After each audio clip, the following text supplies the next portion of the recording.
Travellers, welcome to the Knight's Path. Here, you guide the story. At the end of every episode, I face 3 choices, and your vote decides which path I walk. My sword is yours, guide my path. Tonight, our tale begins.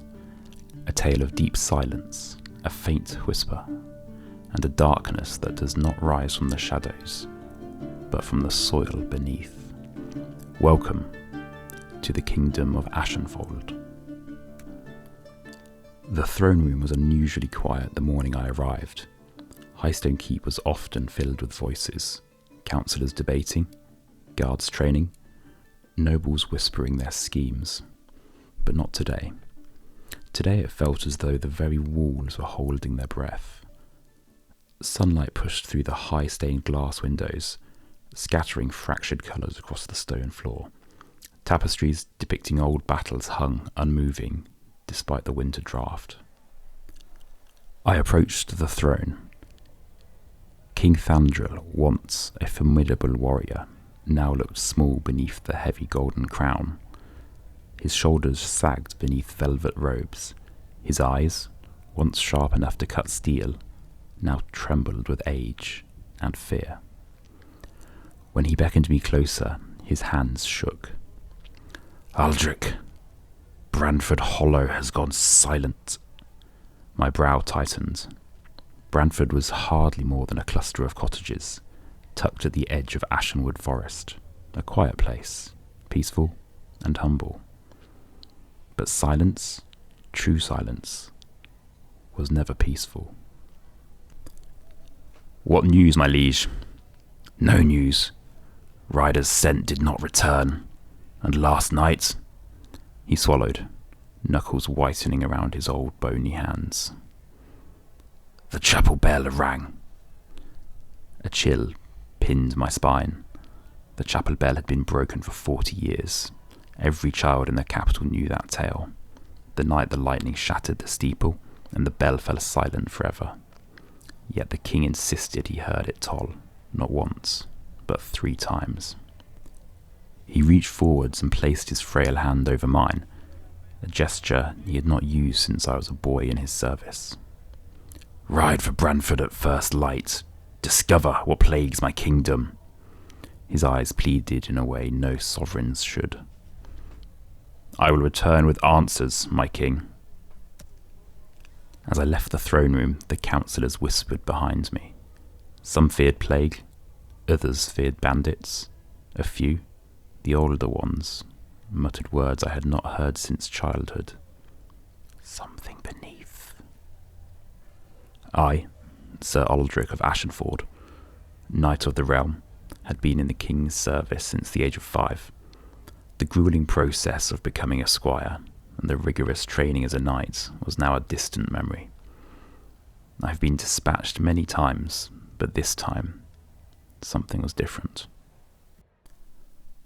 The journey took a day and a night.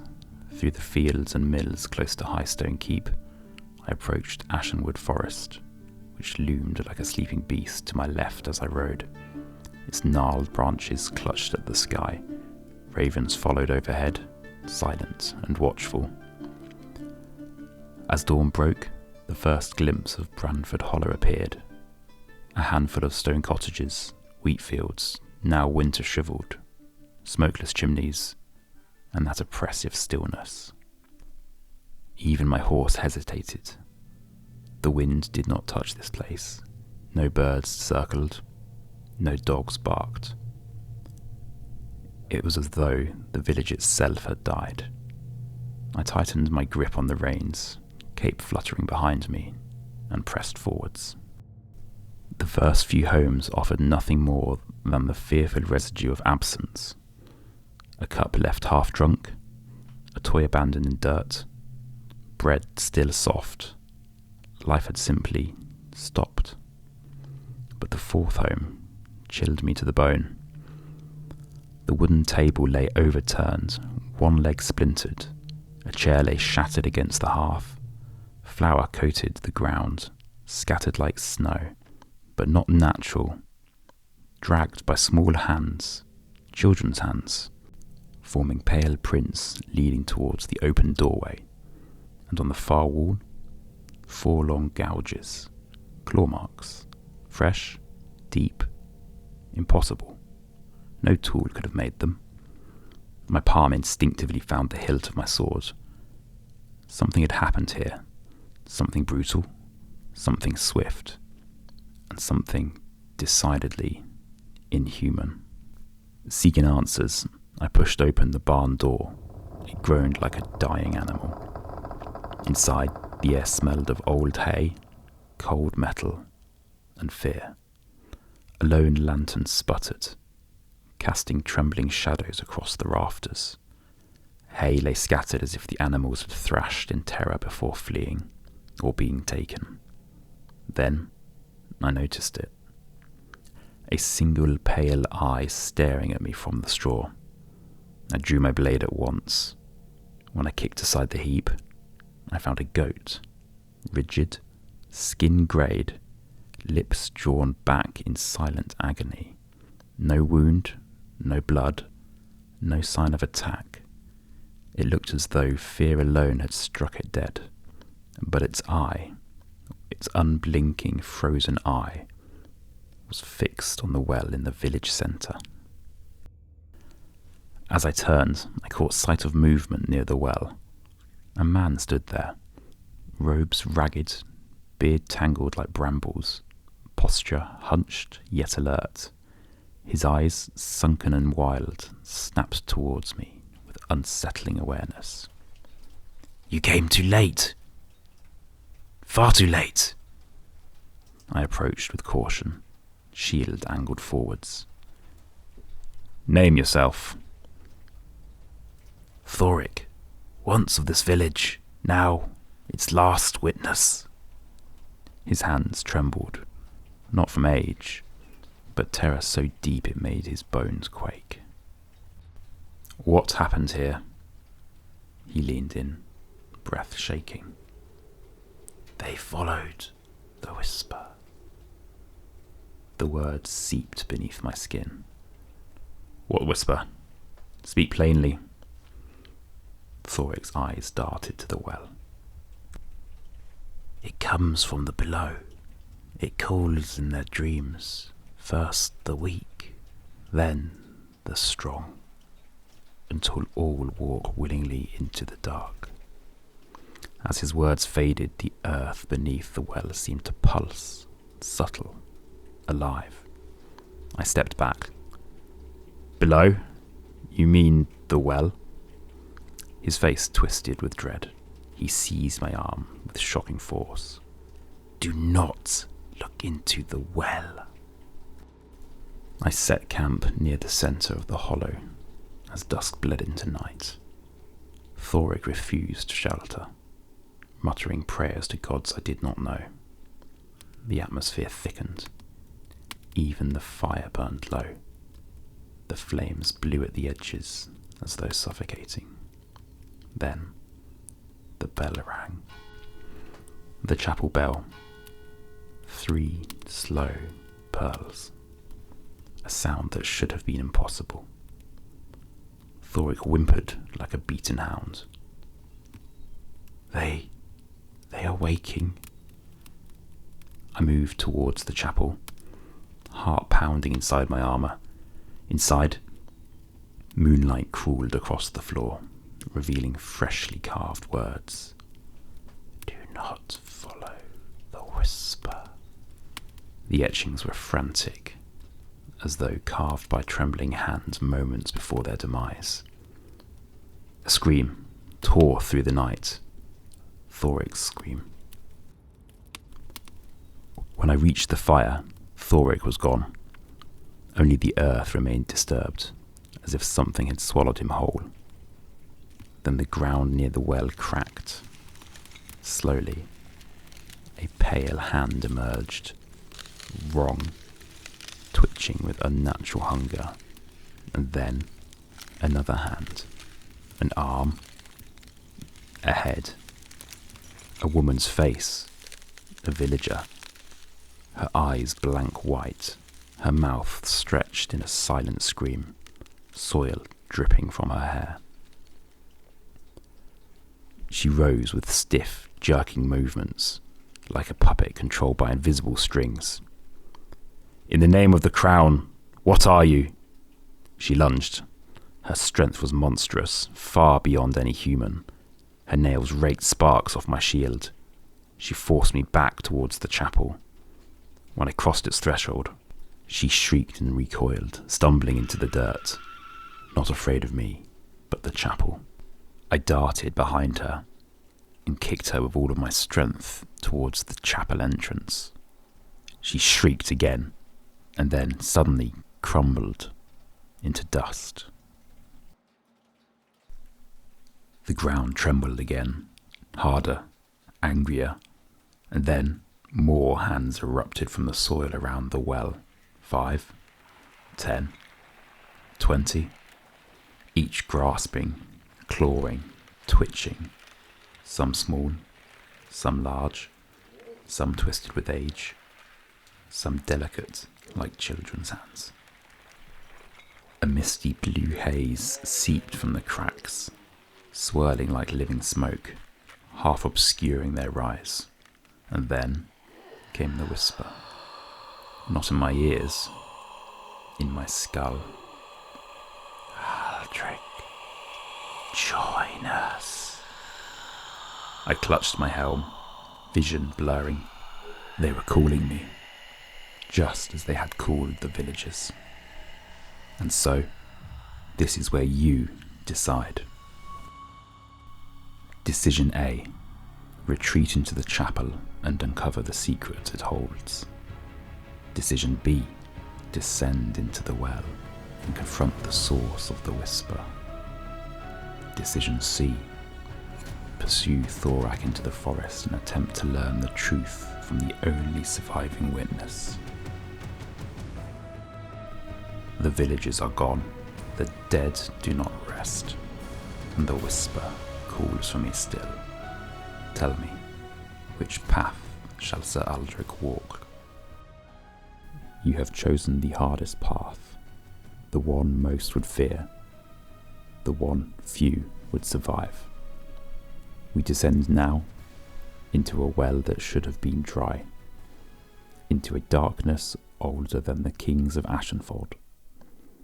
The hands still clawed at the surface around the well, twitching like pale roots tasting the air, but the whisper inside my skull had changed, sharper, clearer, aware of me. "Aldric, come home." I peered over the stone rim. No water, only a shaft of spiralling darkness disappearing far deeper than any village well should go. Cold air rose from below, not natural cold, but something ancient, something intelligent. My gauntlet tightened around the rope. I swung myself over the edge and began my descent. For Ashenfold, and for the truth. The world above shrank, the circle of sky growing smaller, the whisper louder. 10 feet down, the light began to dim. 20 feet, my breath began to fog. 30, the rope began to vibrate. Something was tapping it from below. Then the scent reached me. Old earth, wet stone, and something else. Something sweet and rotten, like fruit left out for too long. At 40 feet, my rope had run out, leaving me suspended. Of course. The villagers had never drawn water from this well. They had been drawn into it. A faint orange glow pulsed below. Not fire, something stranger. I released the rope and dropped down the last few feet. My boots landed in a shallow pool of shimmering something. It looked like water, but glowed faintly blue, rippling away from me like it was alive. and besides it, a discarded torch still burning, as if someone had dropped it only moments ago. Thoric? I thought. Thought chilled me more than the darkness. The cavern opened before me, like the hollowed ribcage of an ancient beast. Massive roots clung to every surface, pulsing faintly with blue veins of light. The whisper flowed through them, moving, travelling, alive. I stepped forwards, blade drawn. Every footstep echoed with unnatural clarity, repeating longer than sound should. A mural covered one wall, carved centuries ago. It depicted a village, a bell tower, and beneath it, lines of figures descending into a pit, smiling. A single phrase was carved in an archaic script. As I touched it, the words scraped against my mind. The earth remembers its children. A chill gripped my spine. Then, splash! Something moved behind me. I turned, shield raised. A figure stepped into the dim light. Not a monster, not a beast. A boy. Barely 12 years of age. Clothes torn. Skin pale as candle wax. Eyes blank white. But tears streaked down his cheeks. He reached towards me. "Don't let it speak to you." I froze. He wasn't attacking me. He was warning me. Then, his body jerked violently, as if seized by invisible hands. His limbs snapped unnaturally straight, head tilting back in silent agony. "He was the first. You will be the last." The boy lunged. I tried not to strike him, but his strength was monstrous, driven by whatever puppeteered him. Claws raked my armor, sparks flying. "I'm sorry, boy." I slammed my shield forwards. The impact sent him spiraling into the glowing pool. He dissolved, not like flesh, like a memory. A soft sigh swept the cavern, as if the earth exhaled. A tremor shook the ground, then another. Stones cracked, roots pulled aside, and the cavern opened into a massive vertical fissure, stretching down into a void of swirling blue mist. At its edge stood a figure. Thoric, alive? Or was something wearing him?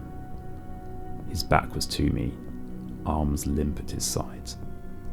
"Thoric, stand down!" Slowly, too slowly, he turned.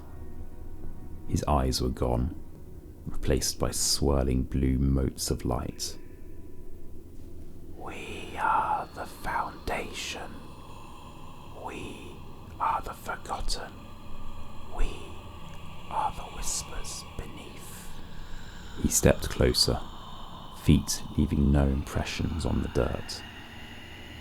"They built their homes upon our bones. They rang their bells above our graves. They forgot their debt." His hand lifted, trembling. "Now we remember for them." The sound behind him surged. Shapes moved within the mist. Dozens, hundreds, twisting human forms, their mouths open in silent song. The whisper, and it was growing louder. The whisper clawed inside my skull again, gentle at first, warm, comforting, familiar. "Aldric mother waits below, your fallen brothers, your childhood home. I staggered, vision blurring. Memories I had buried long ago surfaced. Fire, a collapsing fortress wall, my mother's hand slipping from mine. I roared and drove my sword into the ground. You touch my mind again, and I will tear you from the earth itself. The whisper fell silent. The cavern watched. Even Thoric hesitated, his possessed form faltering, light flickering in his empty sockets. I stepped towards him. What are you? He did not speak with his mouth, but with the voice that echoed from the chasm. We are what King Fandral fears. My blood froze. This thing knew Fandral. It knew me. And it knew why the king had sent me. The real reason hidden behind his trembling command. The fissure widened suddenly, revealing a mural carved into deepest stone. I had not seen it before. It was hidden beneath layers of shifting roofs. It depicted a king, crown unmistakable. Fandral, but younger. He and several robed figures stood around the well, performing a ritual. Their faces were carved with guilt and fear. Around them knelt villagers, bound, blindfolded. A sacrifice. Fandral had buried something here, something alive, something that remembered. The whisper curled around me like a serpent. He swore his bloodline would feed us no longer. He sealed us in the dark, but his bell rang again, and we awoke, hungry. I understood now. Branford was not chosen at random. It was the site of the king's ancient crime, and the whisper had risen to collect its due. Thoric's body convulsed. He reached towards me, not as a puppet, but as a man begging for release. End us! The light flared in his eyes, violently. I had one choice. I struck. My blade pierced the blue core within his chest. Not flesh, but swirling essence. Light erupted. His body disintegrated into dust. The whisper screamed. The ground shook violently, and something massive began to rise from below. Two enormous hands, pale stone made flesh, gripped the edges of the chasm. A head emerged, a titan of roots, earth, rock, and bone. A being half formed from the buried dead, the guardian of the whisper. Its eyes burned blue like dying stars. You trespass on forgotten soil. The cavern collapsed around it. Roots lashed out, stones shattered. The whisper became a roar. I had no hope of defeating this thing in open combat. But I did not need to defeat it. I only needed to survive it. The cavern floor cracked as the Guardian lumbered towards me, every footstep sending shockwaves. I sprinted, dodging falling boulders and whips of living root. The rope above had been burnt away by the mist. There would be no climbing out. But the mural, the ritual, the sacrifice. The king's seal had sealed the whisper, and I carried the seal's twin. Around my neck, the signet ring of Ashenfold's knight commanders. I pressed it against the stone. Nothing. The guardian roared. I pressed harder. Blood from my wounded hand seeped into the ancient runes. The stone ignited. A column of light shot upwards, tearing through the cavern roof. For a heartbeat, I saw the sky. Hold! Hold, Aldric! The light consumed me. The world folded into itself. And then, I was standing in Brantford again. At the surface, the well behind me was silent. But the whisper remained. Travellers, I returned to the surface, but what I brought with me did not stay below. The king must answer for his sins. The whisper knows my name, and the guardian waits beneath the earth, listening. Tell me, what shall Sir Aldric do next? Decision A. Aldric rides to Highstone Keep to confront the king about his buried sins and the whisper he unleashed. Decision B. Return to Highstone Keep and kill King Thandril. Decision C. Lure out what dwells beneath, back to Highstone Fortress. Prepare the walls and the soldiers to destroy everything that lies beneath Brantford Hollow. Travellers, you have made your choice. The king must answer for his crimes. We ride to Highstone Keep to kill King Thandril. This is not a wise choice. This is a choice born from anger. I've been sent to the throne with murder in my heart, believing blood will cleanse what words cannot. The whisper, however, does not fear violence. It feeds on it. Tonight, you will watch our hero confront the king. The kingdom of Ashenford is led by a man with dark secrets. But soon, justice will be served. Dawn bled across the road like spilled wine. My armour was still damp from the well's cold mist. My cape, that bright, defiant red, hung heavy with mud and soot, torn at the hem like a banner that had already lost its war. The fields were peaceful, too peaceful for the coming days. A farmer waved as I passed.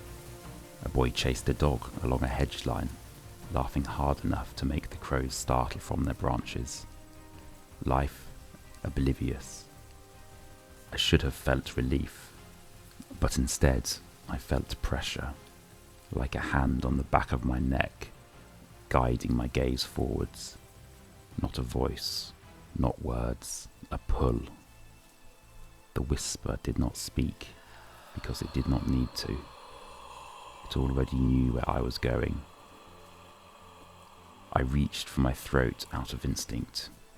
The signet ring, the twin seal of the Knight Commanders, raised against my skin beneath my collar. Warm, warmer than it should have been, almost alive. I spurred my horse. Highstone Keep rose on the horizon, pale stone catching the morning sun, a fortress of order, law, and prayer. And beneath its beauty, I felt it. Something ancient in the foundations, something that recognized me, like a grave recognizing the weight of a shovel. The outer gates groaned open as I approached. The guards snapped to attention. They smiled. The smiles given to loyal men returning from grim duty. The captain of the watch approached me. "Sir Aldric, you're back sooner than the messengers. The king has..." I cut him off. Announce nothing. Tell nobody of my arrival. The captain blinked, confused. My voice carried a rough edge now, like stone scraped by steel. Is Bradford safe? Safe. I almost laughed. Instead, my fingers tightened around the reins until the leather bit my gauntlets. Branford is quiet. The captain nodded, as if that meant something good. He stepped aside. The gates opened wider, and I rode into the heart of the kingdom, like a blade entering a sheath. Highstone's great hall was full, as if the keep had sensed a storm coming and gathered witnesses to watch the lightning strike. Councillors in embroidered robes, knights with polished helms, clerics holding sun discs and prayer cords, and at the far end, upon the throne carved from ashenwood and crowned in gold, King Thandril. His posture was regal, composed, but his eyes were far too alert for an old man at peace. They fixed on me instantly, as if he'd been staring down the doors as I entered, waiting for them to open, waiting for me. The hall erupted in murmurs. A knight returned from Branford Hollow was not merely a soldier returning. He was a messenger from places legends avoided. I took 3 steps forwards, 4, 5, and then I stopped. I did not kneel. The room felt the absence of that motion, like a missing heartbeat.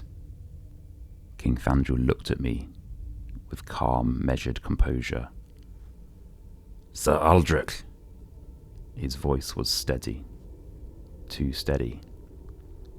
You rode into the darkness on my command and returned without announcement.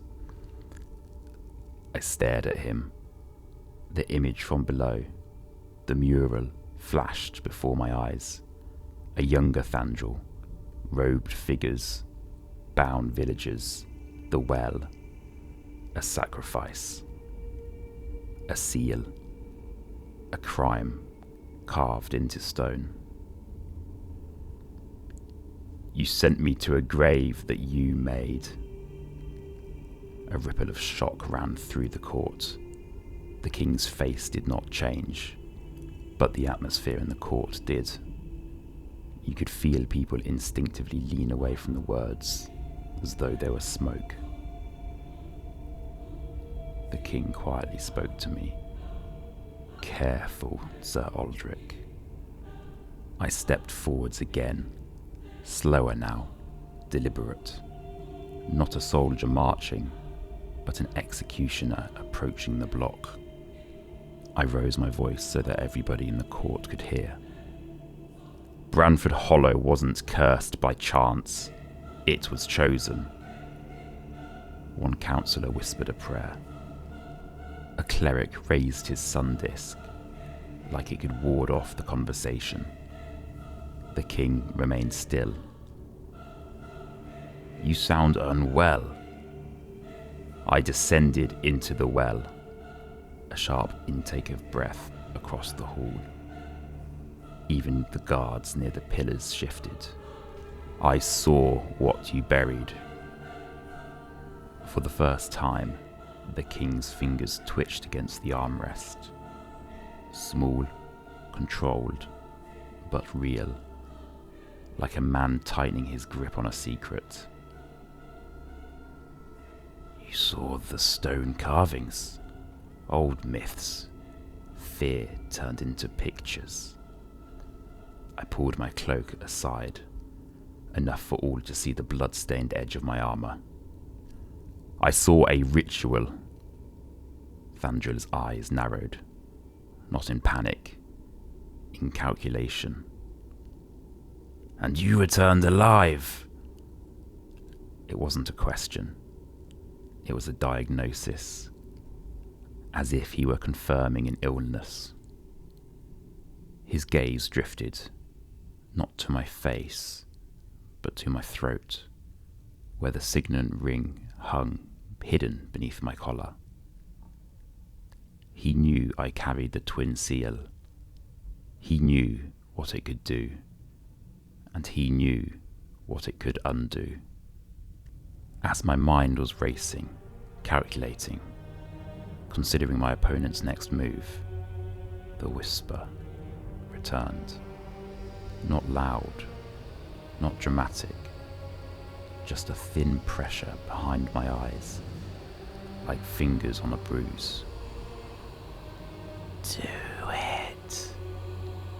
My jaw clenched. I forced the thought away. I forced it away again. But I could feel its presence learning my resistance, the way water learns the cracks in the stone.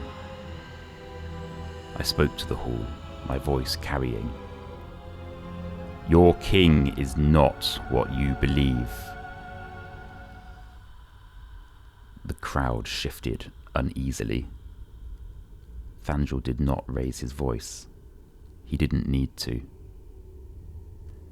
You accuse the crown of something, Sir Aldric.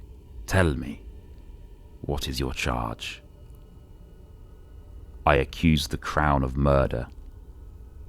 I accuse the crown of feeding the earth. A councillor stood abruptly. This is treason! Silence, I snapped. The word rang through the hall like a sword strike. For a heartbeat, even the guards froze, shocked that my authority could cut through theirs. Then, Fandral stood, slowly, and at that moment, that simple act, he reclaimed the room. Leave us, he commanded. The councillors hesitated. The knights looked uncertain. The clerics clutched their prayers tighter. Fandral's eyes hardened. Leave us! He shouted, sharper, and one by one they obeyed, boots retreating, silk whispered, doors closed, and the great hall became empty, like a cathedral after the gods have left.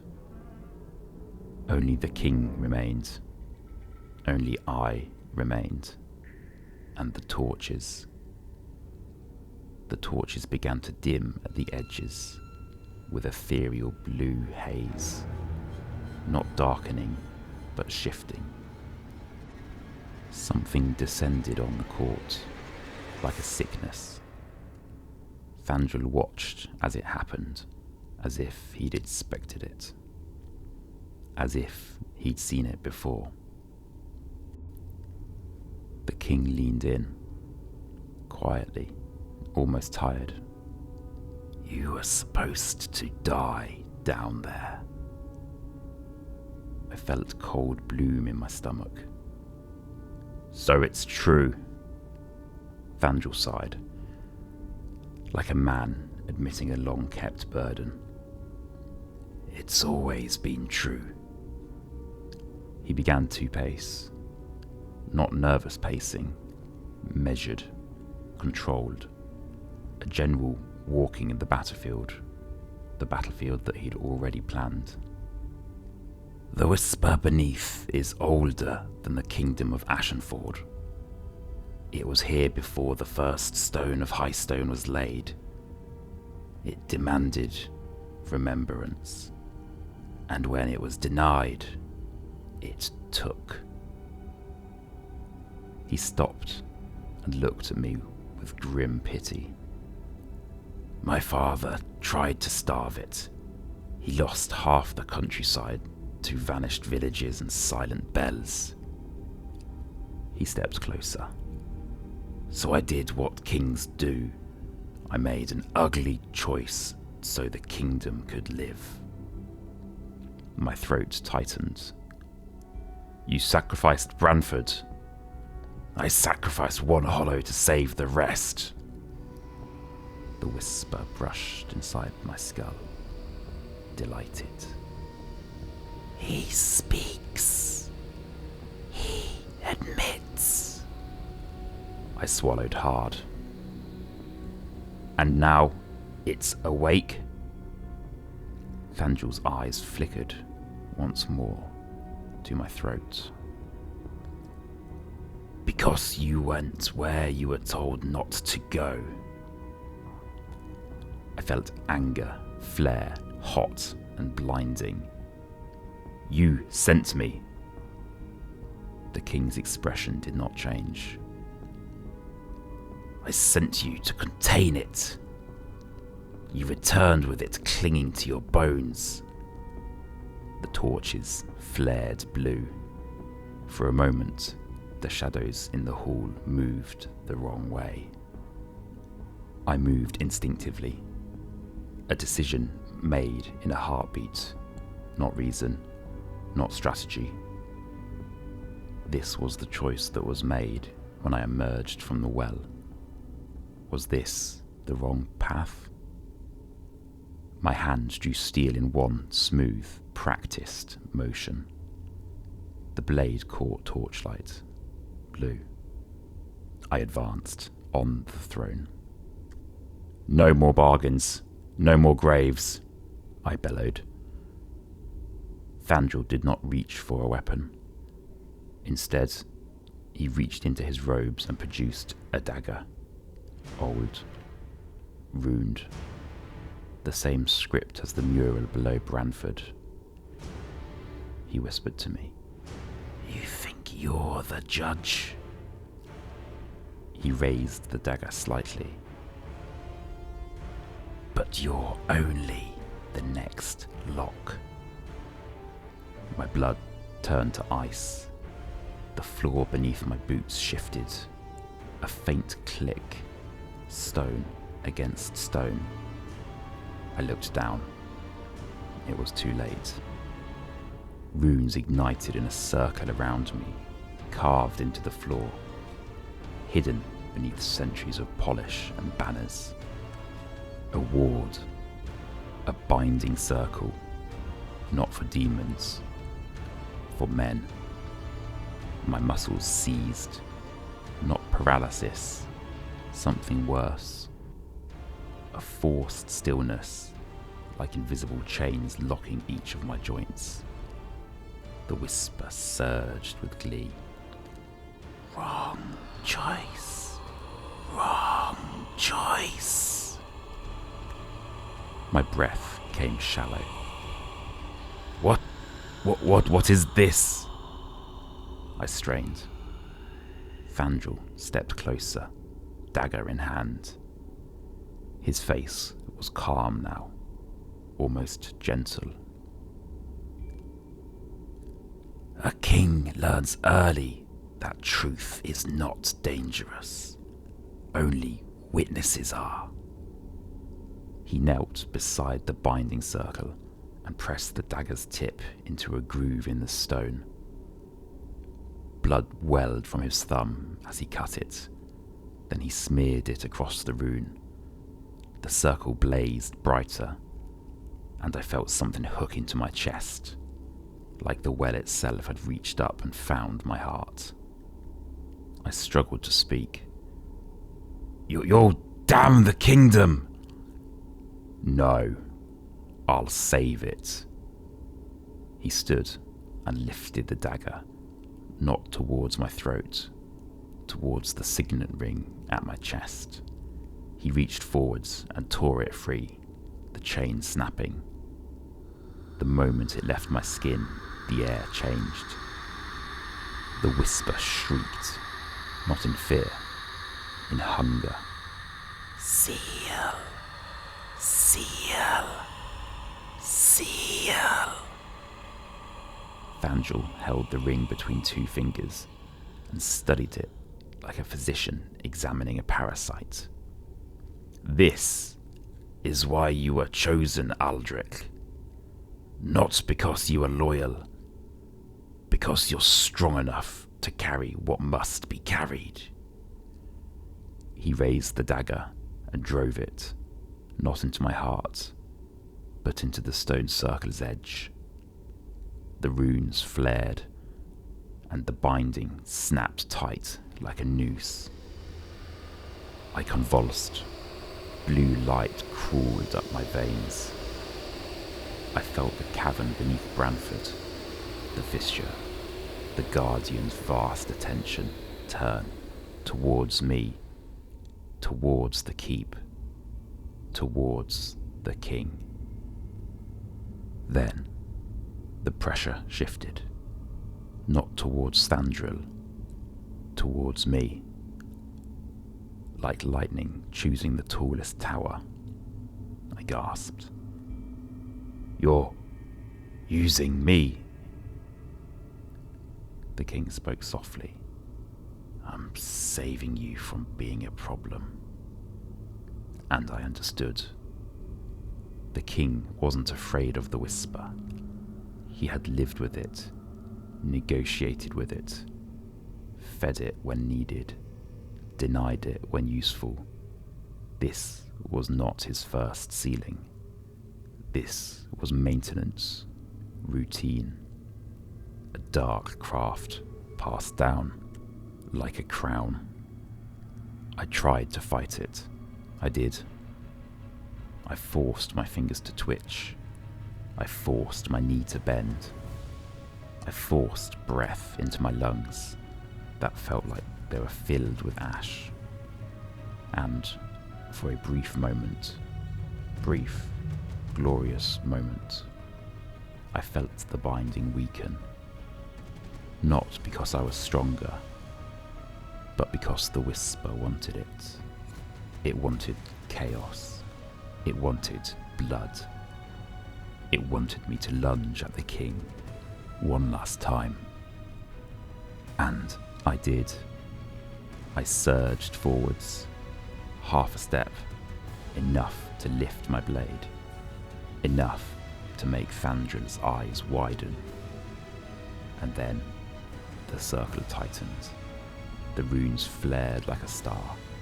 My body locked, and the force inside my chest pulled. The whisper did not speak in words now. It sang in sensation.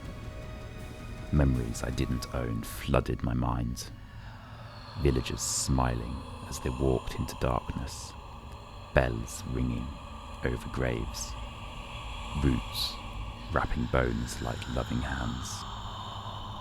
And somewhere, far below, the Guardian opened its eyes. I felt it. Not sight, not sound. Recognition. The Guardian remembered me from the chasm, and it remembered the taste of my blood. Thandril stepped close enough that I could smell the wine on his breath. His voice was quiet, intimate, a king speaking not to a knight, but to a tool. "You want me dead because you think death is a punishment." He tilted his head. "But death is peace." He placed his hand on my shoulder, almost kindly. "Your death will be useful." My eyes burned with fury. "Coward!" The king's mouth twitched, not anger, a smile. "No, Aldric. I do what needs to be done." He lifted the signet ring. Then he pressed it against my breastplate, against the place where the whisper's blue light pulsed beneath my ribs. "Receive what you brought back." And with a twist, he forced the ring into the rune slot at the center of the circle. The stone drank it, the runes erupted, and the hall became the well. For a heartbeat, and I wasn't in Highstone Keep. I was falling through spiraling darkness again. The air turned cold and ancient. I heard Thoric's final plea. "End us." And the whisper answered, deep, unified, "We are home." My armour began to frost at the edges. Blue light poured from the seams, from the joints, from the eye slits of my helm. I screamed, not from pain, but from the feeling of being opened, not cut, not stabbed, unmade, as if every oath I'd ever sworn was being peeled from my bones. Thandril stepped back to watch, not with horror, with practiced patience. A king watching a gate close. My sword fell from my hand. It hit the stone with a sound that echoed for too long. The whisper rose inside me like floodwater. My heartbeat slowed, each thud heavier than the last.